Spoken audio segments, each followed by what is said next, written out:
Bienvenue dans ce nouveau numéro de Station Europe. Vous savez que la Belgique vient de prendre les commandes de l'Union européenne pour 6 mois. Pourquoi faire? Eh bien, on en parle avec Stéphane De Rink, chef de la représentation de la Commission européenne en Belgique, et avec Véronique Lamquin, journaliste au soir. Voici Station Europe.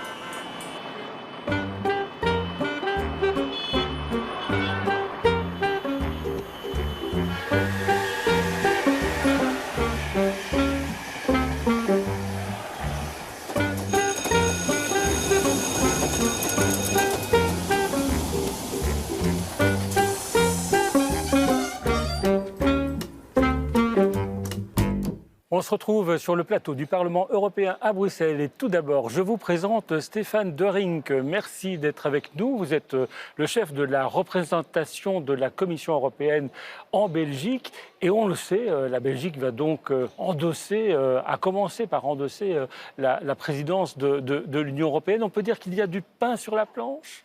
Tout à fait. Donc, on s'approche des élections européennes en juin.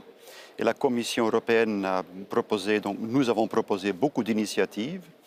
Et il reste certain que, et ça, maintenant, la tâche de la présidence belge, c'est d'essayer de trouver des compromis entre les 27 gouvernements nationaux réunis au Conseil que la Belgique va présider.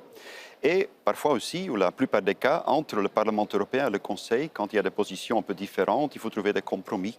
Par exemple, sur des choses sur le pacte vert qui reste encore, ou sur les nouvelles règles de gouvernance économique, de dette et d'endettement, pour donner deux exemples. Oui, et il y en a beaucoup plus, il y a beaucoup de dossiers sur la table. Il y a aussi finaliser le pacte migratoire. Il faut trouver des sous également pour l'Union européenne, parce que les caisses sont un peu vides. C'est un peu une course contre la montre pour arriver à boucler tous ces dossiers avant les élections, parce qu'on est en fin de législature. On a eu beaucoup de crises, et donc ces crises ont eu un impact très important sur le budget de l'Union européenne. La Commission a utilisé avec un maximum de flexibilité notre budget pour faire face à la pandémie, à la crise énergétique, la guerre en Ukraine, la solidarité avec l'Ukraine qui coûte de l'argent. Et donc nous avons proposé une révision du budget, un peu d'argent supplémentaire. 26 États membres étaient d'accord avec nous au Conseil européen de décembre dernier, donc l'Hongrie n'était pas d'accord. Donc pour la Belgique, déjà un travail important qui commence, c'est de préparer un compromis avec le président du Conseil européen, Charles Michel, pour le 1er février sur ce budget. Et donc c'est une course contre la montre, surtout parce que le Parlement européen aura sa dernière session fin avril.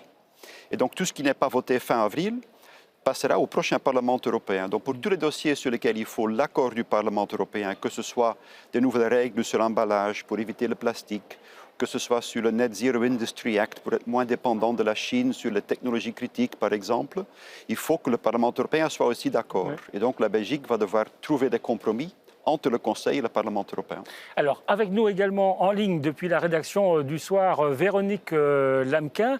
Vous êtes journaliste et grande connaisseuse des affaires européennes. Vous êtes d'accord? C'est une course contre la montre pour la présidence belge? Clairement, parce qu'en fait, effectivement, la dernière séance du Parlement européen utile, c'est fin avril, mais ça veut dire que bien en amont, une série de dossiers doivent être finalisés. Et le bien en amont, à la représentation permanente belge auprès de l'Union européenne, on le situe mi-février. Donc, il reste en gros 5 à 6 semaines pour mener une série de négociations. Il n'y a pas une minute à perdre. Mais il y a beaucoup de travail sur la table, effectivement. Et une des premières tâches que les Belges ont menées, ça a été de faire le tri et de se rendre compte que tout ne pourrait pas être finalisé. Et donc, quelque part, de laisser un peu en bas de la pile certains dossiers et d'en remettre d'autres bien en haut de la pile, parmi lesquels Stéphane en a cité plusieurs. Mais il y a effectivement comme priorité absolue le soutien à l'Ukraine. Et alors, il faut faire des compromis, comme le disait Stéphane De Rink. La Belgique, elle est plutôt forte là-dedans. D'ailleurs, Alexander De Croo a expliqué dans une conférence de presse que la Belgique était connue davantage pour trouver des solutions que pour créer des problèmes. Oui, c'est ce que tous les Belges disent, qu'effectivement, nous avons le compromis à la Belge qui sera notre atout majeur. J'espère que ça suffira pour conclure tous les dossiers qui sont sur la table, mais voilà, ce sera le vrai test, c'est maintenant qu'il est en cours et on aura les résultats fin février. C'est quoi le dossier le plus dur selon vous? C'est obtenir les fameux 50 milliards pour l'Ukraine, alors qu'on sait qu'il y a un certain Viktor Orban qui freine des quatre fers? Je pense que ce dossier-là est le dossier sur lequel l'Union européenne est la plus attendue dans les prochaines semaines. Il y a ce fameux sommet qui a été convoqué le 1er février. Mais je pense que là, c'est davantage une question de négociation à la table des chefs d'État et de gouvernement autour de Charles Michel, qu'une question de négociation entre le Conseil et le Parlement pour arriver à un dossier qui soit techniquement ficelé. Donc je pense que la présidence belge aura davantage à s'échiner sur les dossiers du pacte vert, sur la finalisation de la gouvernance économique, sur l'accord sur les travailleurs de plateforme, etc. Le soutien à l'Ukraine, je pense que ça se décide au plus haut niveau à la table du Conseil européen. Alors, on le sait, on s'approche des élections. Est-ce qu'il n'y a pas aujourd'hui une crise de confiance des citoyens dans l'Union européenne? Vous avez fait un récent sondage au soir là-dessus et les chiffres sont quand même un petit peu inquiétants, non? Alors on dit toujours que les Belges sont parmi les plus pro-européens dans tous les États membres. On a aussi fait une enquête sur ce que les Belges attendent de la présidence belge et là effectivement les résultats étaient moins positifs. Plus fondamentalement, je pense qu'il y a une crise assez grave de la démocratie qui se manifeste notamment soit dans les pays où le vote n'est pas obligatoire, une abstention ou simplement le fait de voter blanc ou nul, ou par des votes extrêmes. Tous les partis démocratiques ne parlent que de ça et sont extrêmement inquiets de la potentielle progression de l'extrême droite au Parlement européen en juin. Et donc je pense que le vrai enjeu, il est là, c'est d'utiliser les prochaines semaines et prochains mois à démontrer que l'Union européenne, effectivement, le projet européen a tout son sens et toute sa valeur, mais aussi à reconnecter les citoyens avec la démocratie. Je pense que l'enjeu principal, il est là. La présidence belge en est par ailleurs bien consciente aussi. C'est une des raisons pour lesquelles ils veulent absolument obtenir un maximum de résultats pour, disent-ils, montrer aux citoyens à quel point l'Union européenne a une importance dans la vie de tous les jours. Stéphane de Rink, ça vous inquiète, vous, cette perte de confiance dans les institutions en général et dans les institutions européennes également? Comme Véronique dit, il faut faire la preuve de la valeur ajoutée de l'Europe. Je pense qu'on l'a déjà fait en matière de la pandémie et Covid et l'achat en commun des vaccins, à la résistance à l'agression de Poutine en Ukraine. Et je pense que les citoyens sentent quand même qu'on a besoin de l'Europe pour rétablir la paix sur notre continent. Donc sur plusieurs dossiers concrets, je pense qu'on peut démontrer la valeur ajoutée. Et là, c'est ce que disait Alexander De Croo un jour, on ne peut plus imaginer un monde, une vie sans Europe. Sans doute. Et puis, avec la présidence belge, je pense que les médias, l'opinion publique belge, il y a une attention accrue pour les questions européennes. Pourquoi? Parce que les ministres au niveau fédéral ou régional en parlent plus, parce qu'ils président des formations du Conseil. C'est une chose très utile, c'est parler de l'Europe aussi en tant de non-présidence, mais en tout cas en tant que présidence, on parle beaucoup plus de l'Europe. Et donc c'est aussi important pour établir cette confiance des citoyens dans ce que fait l'Union européenne, c'est que les dirigeants nationaux en parlent et en parlent plus, et en parlent aussi avec passion et avec enthousiasme sur ce que fait l'Union européenne.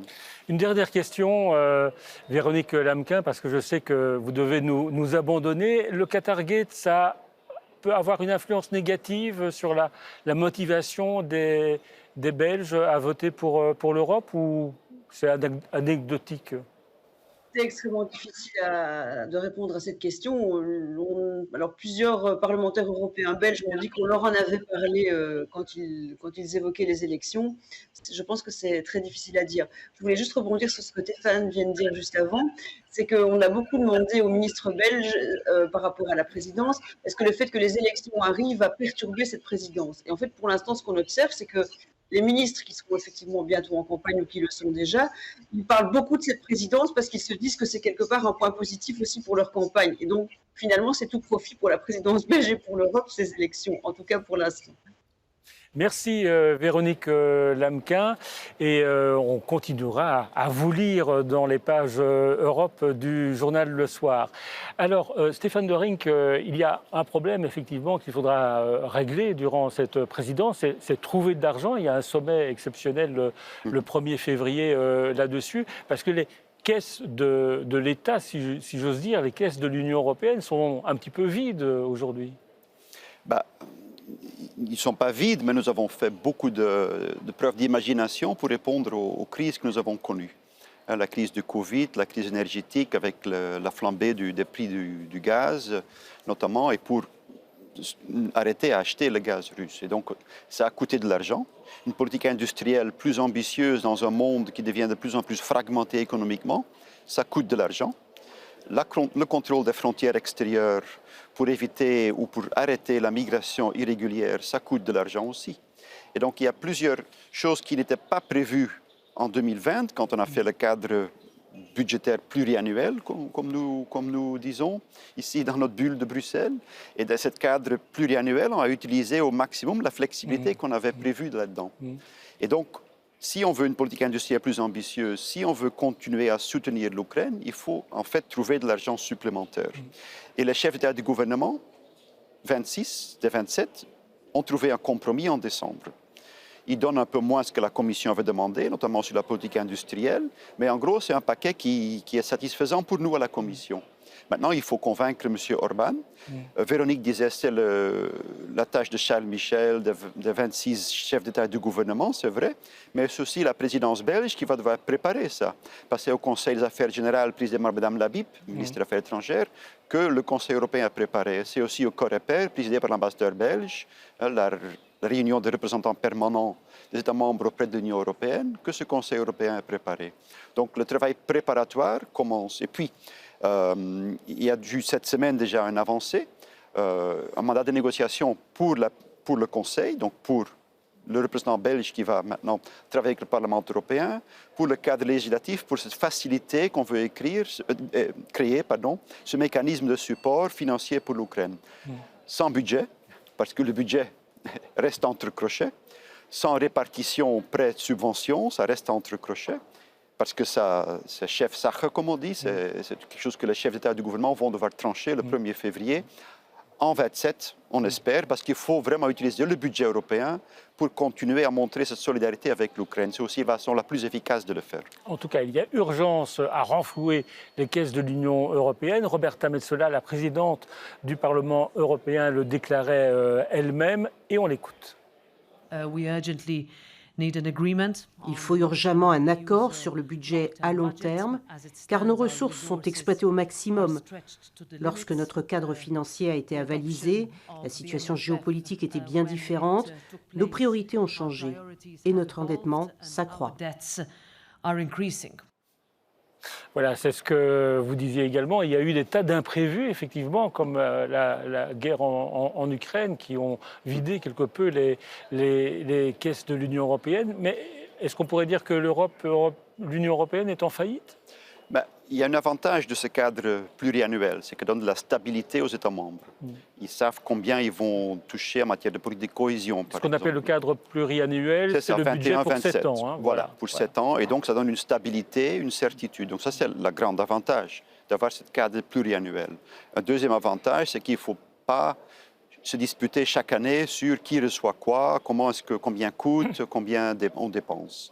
Donc, ça, c'est un avantage. Le désavantage, c'est ce que disait Roberta Metsola dans le petit clip, c'est qu'il y a des imprévus, il y a des crises et nous avons connu beaucoup de crises. Et donc, dans ce cadre-là, il faut maintenant trouver une solution pour notamment la priorité pour aider l'Ukraine, mais aussi pour la migration, le contrôle des frontières extérieures. Mais l'argent, on va le trouver où ? Ce sont les pays qui vont mettre la main à la poche. On va devoir redéployer en partie au sein du budget existant, notamment pour la politique industrielle, mais en effet, on va devoir trouver de l'argent supplémentaire pour un nombre de tâches aussi. Et puis, on va aussi avoir de l'ingénierie financière parce qu'on va faire appel au marché financier pour emprunter et pour donner aussi de l'argent à l'Ukraine en subvention ou en prêt, à voir comment les chefs d'État et de gouvernement vont décider sur cette question aussi. Et pour le moment, le budget de l'Union européenne est financé par les États membres. Pourquoi est-ce qu'on ne trouve pas des ressources propres ? On en parle très souvent. On a l'impression que c'est un petit peu l'Arlésienne. Des ressources propres, c'est par exemple taxer les grandes fortunes ou taxer la spéculation financière. Il y a des députés européens qui militent pour ça. Pourquoi ça bloque ? Historiquement, les ressources propres étaient beaucoup plus importantes qu'aujourd'hui, parce que les tarifs douaniers, dans un commerce mondial moins libéralisé qu'aujourd'hui, étaient importants en revenus. Et donc ça, c'était une ressource propre pour l'Union européenne. Historiquement, ça a diminué avec la libéralisation du libre-échange, disons, au niveau mondial. Alors on a trouvé une ressource propre qui est un taxe sur le plastique mais c'est une ressource qui est censée de ne rien rapporter parce qu'on veut éviter l'usage de plastique. On avait proposé un taxe sur les transactions financières qui reste bloqué au Conseil. Même si à un moment donné, un groupe restreint des États membres ont dit on va instaurer cette taxe, nous, on va essayer de trouver un accord. Même ce groupe réduit, les États membres n'ont pas trouvé un accord. Nous, à la Commission, on reste prêt à aider les États membres à trouver un accord, mais c'est totalement bloqué aujourd'hui. Par la France en particulier. Mais la présidence belge aura peut-être là un défi important et elle compte en tout cas y travailler avec une réunion à haut niveau sur le budget pour commencer à réfléchir sur le budget du futur. Pas uniquement sur les dépenses, mais aussi sur les ressources propres, pour avoir un budget plus autonome. En tout cas, nous, à la Commission, et je pense que, d'après que j'entends aussi du Premier ministre belge, il est plutôt dans le même sens, trouver une autonomie financière beaucoup plus accrue pour l'Union européenne, sans pour autant augmenter la fiscalité totale, mais trouver des moyens d'avoir une autonomie beaucoup plus propre, beaucoup plus poussée pour l'Union européenne et pour son budget. Et ces ressources propres sont d'autant plus importantes et nécessaires qu'il faudra financer la transition énergétique. Comment va-t-on faire pour isoler les maisons, les bâtiments? On ne peut pas imaginer que ce soit le citoyen qui paye tout. Il faut que l'Union européenne propose des aides financières. Ou les États membres. Au niveau européen, il y aura un fonds social pour aider pour la transition vers l'économie neutre en matière de changement climatique. Ça, c'est clair. Donc, ça fait partie de l'accord sur le pacte vert qui a déjà été conclu sous la présidence précédente. Il faudra aussi mobiliser le capital privé avec des garanties parfois, ou bien créer des marchés avec des signaux de prix beaucoup plus corrects qu'aujourd'hui en matière d'émissions de CO2 pour mobiliser aussi l'argent privé. L'investissement est massif. Il faut que l'argent privé s'y mette aussi. Et pour ça, il faut une bonne régulation des marchés qui donne les signaux de prix corrects. Mais il faut aussi des aides publiques aux ceux qui n'ont pas la capacité en fait, pour électrifier leur mobilité ou pour chauffer la maison autrement, tout à fait. Est-ce qu'il faut aller d'autant plus vite sur tous ces dossiers que dans 6 mois, eh bien, ce sera la Hongrie de Viktor Orban qui va prendre les commandes de l'Union européenne?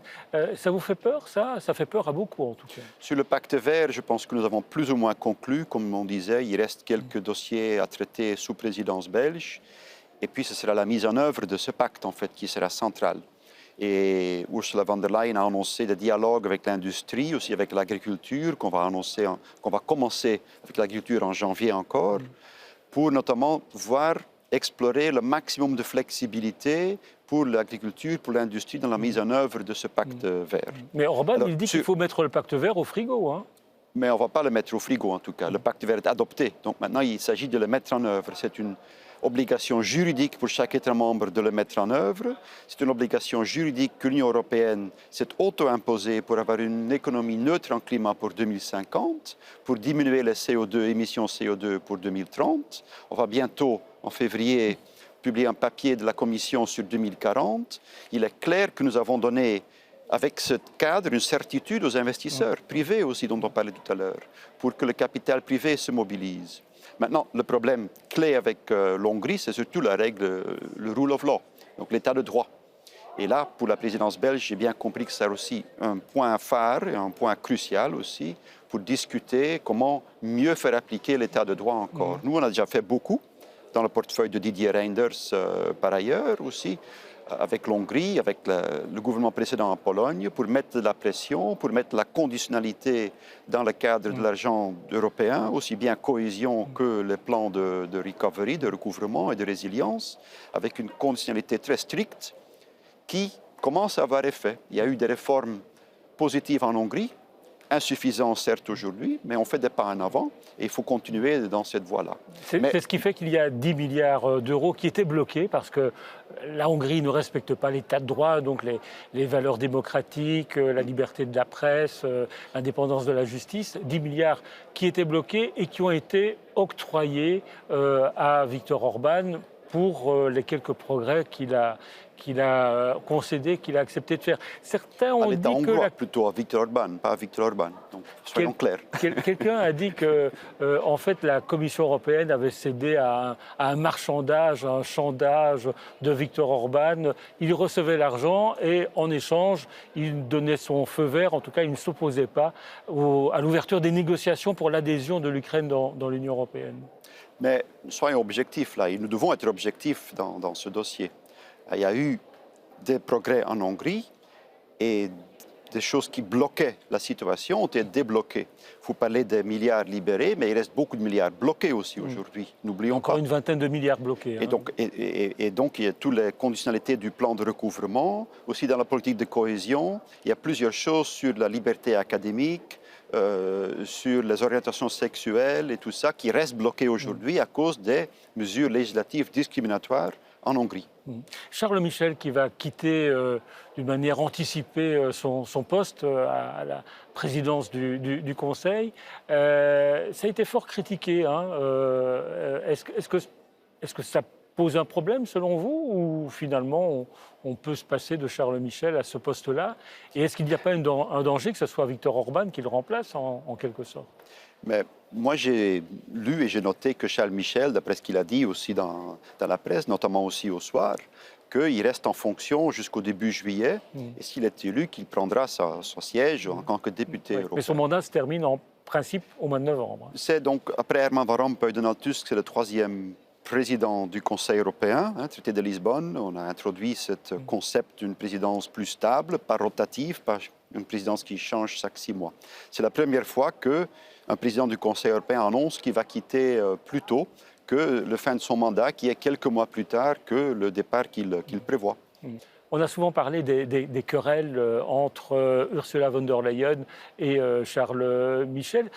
Vous, Stéphane de Rink, vous êtes de quel côté? C'est un petit peu difficile parce que d'un côté, vous êtes le chef de la représentation de la Commission européenne, donc vous devez défendre Ursula von der Leyen, et en même temps, vous êtes belge, donc vous devez être proche de Charles Michel.